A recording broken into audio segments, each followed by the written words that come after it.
So we got lots going on today, right?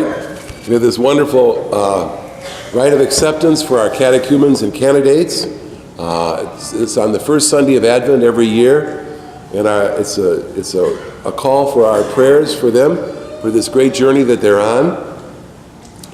We have a lot of college students here who are heading back to school almost immediately after this Mass, and I know what you got waiting for you, all those finals, so our prayers are with you for the finals. We got to congratulate Prairie Ridge, right? An incredible run, huh? It's great. Yeah, it's just amazing. So congratulations to all PR Wolves, right? It's just quite a year that they've had, including yesterday, 6A champions. And in the middle of all that, we lighted the Advent wreath because it's Advent.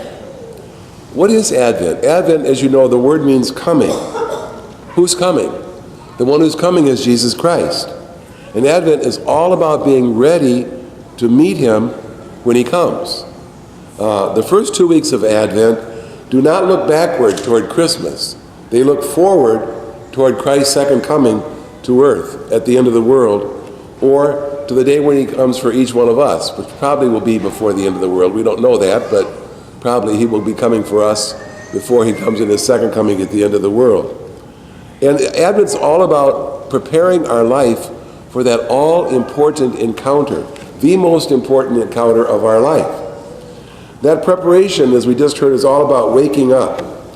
I was thinking, I'm so glad we didn't hear this like Thanksgiving. I cannot stay awake on Thanksgiving, you know.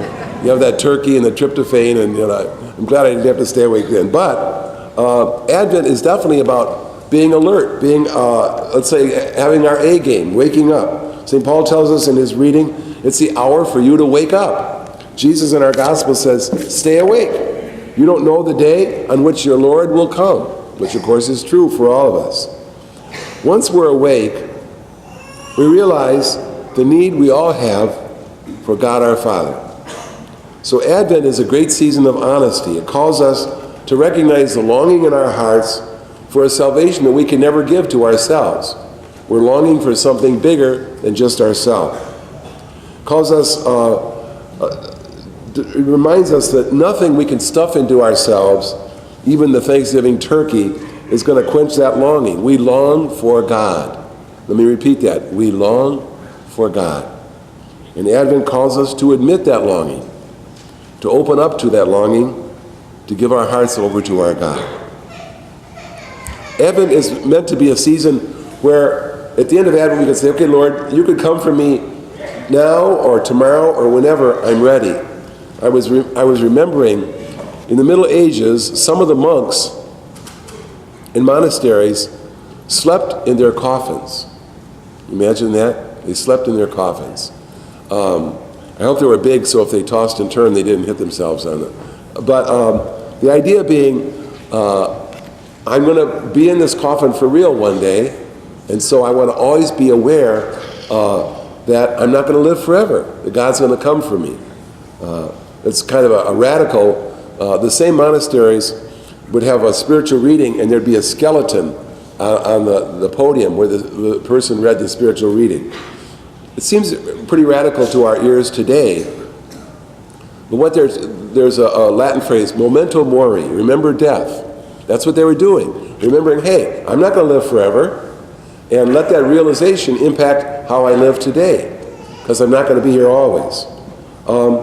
It's not a scare tactic. It's essential that we're always ready to meet the Lord. Monsignor Malavis is a great priest at one of the dioceses in the eastern United States. His niece was one of those tragically killed at the Sandy Hook school shootings. I'm sure you remember those. And he was reflecting on that. And he said, Advent is not 4 weeks preparing for a birthday celebration. It comes to wake us up and realize our daily work is to see the coming of Jesus now. When sorrow breaks our hearts, he said, God is there. We are called to live in such a way that others will believe they don't have to wait for Christmas. God is already here. The Catechism of the Catholic Church puts the importance of the choices we make in a very sobering way. Of course, this is our faith. but it's pretty sobering. It says, death puts an end to human life as open to accepting or rejecting the divine graces given us by Christ. In other words, there's no development after death.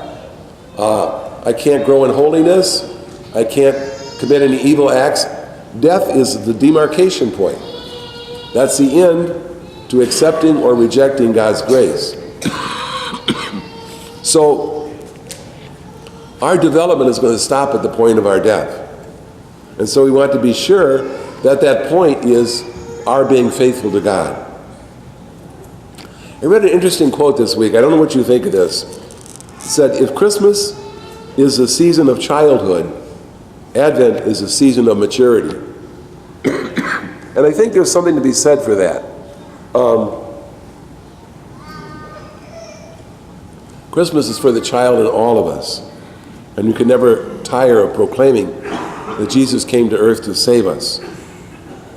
But Advent says to us, yes, but Jesus has already come. And now, be about the vital work of being ready for when he comes for you at the end of time or at the end of your life. Advent is an extremely important season for all of us.